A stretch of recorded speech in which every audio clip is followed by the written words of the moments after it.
Well, good job, Adam. You made some great progress. I took a screenshot, threw it into Photoshop, and just going to give you some feedback that way. First off, I'd probably drop the typeface references. I mean, because we're not using either one of these typefaces as far as I can see. I'd just get rid of those, focus on this stuff. And I come over here, I notice that the pages are two different heights. I'm guessing one is a standard European A4, A3, or something like A2, and the other one's 8.5 by 11. So I'd make sure both are 8.5 by 11. I have a tendency to lean towards the asymmetrical design more than the symmetrical, and I'd like to enforce the hand with the heart, not just the heart by itself. So those are 2 points. Here, we got a concern because this won't go through the Postal Service because the Postal Service standards. I can show you that you're able to put whatever you want in this zone because that's where your address, your logo can go right there. The Postal Service actually uses a computer to read letters, even handwritten letters, and sort the mail. So this part needs to be very clear and easy to read. That's why they like black type on white background.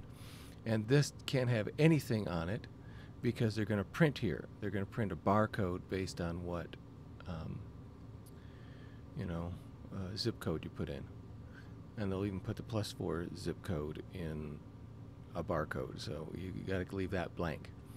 And then here, of course, they want it clear because they want to put the stamps there. So really, all we could do is mess around with this. There is some ways to get around it, but it's a little costly. I think Progressive, that insurance company, has probably done the best job, but that requires plastic see-through areas that, so let's not even go there.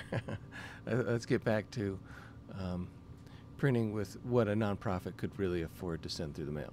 So I like this approach. I like the purple on the back for that. We might be able to do that through the Graphic Center.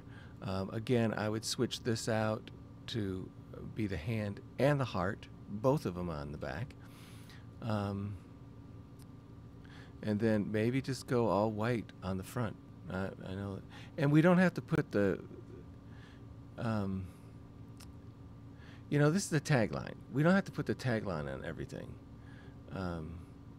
And you don't have to leave it as a lockup. For example, that could be right here, the tagline. That would make a lot of sense down there. So you got the logo and the tagline. Maybe logo, and then we find a place for the tagline on the back. All right. Looks like a couple postcards here. So if we're not going to use them, let's just drop them. And then I like this approach, although the type is really close to that, so there's a problem. I recommend a gradient down here, and leave the logo nice and big up there. I like this approach too. So how about this? What if this becomes the background? We drop the logo, we only use the hand, and then it's just all mostly purple gradient.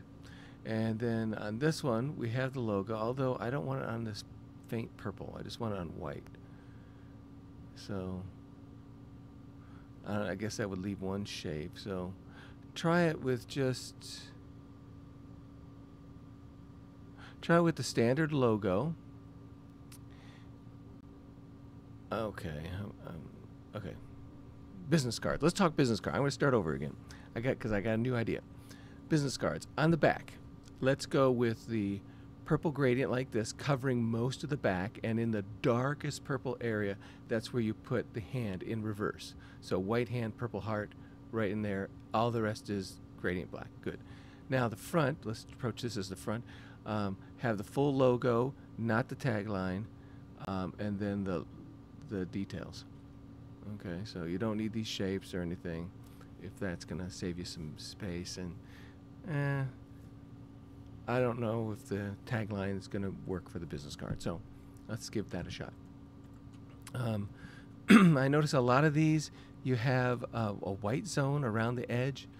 Um, Personally, I think graphics would probably look better if they let them bleed off, but it would be less expensive if we did have a border of white. So why don't you do them, prepare them in both ways, and you just have to be consistent. You know, we can't have narrow white and wider white and even wider white borders.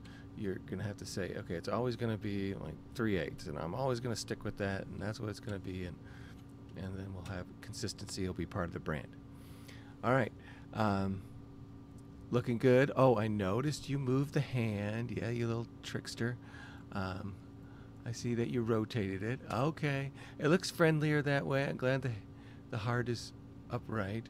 Um, Boy, it looks really horrible like that. Maybe I'll jump over to Illustrator. Yeah, there we go. Yeah, it has less harmony with the lettering. You notice how the lettering is perfectly up and down. I had the alignment there. Okay. And I tried the other way to get the alignment with the fingers, with the vertical. All right, I'll accept this. It's kind of a compromise.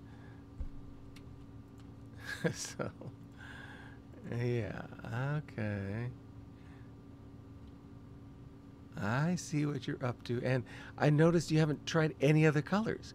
The whole purpose of all the colors I gave you with from Chi was to try a secondary color, a color that would complement or work with the purple. Um, you've simply worked with the purple. That's certainly doable, and the gray, and I'm okay with that if you don't feel like any other colors are appropriate. All right. Well, there's your feedback. Let me know if that's good. If you got any questions, get back to me. Thanks.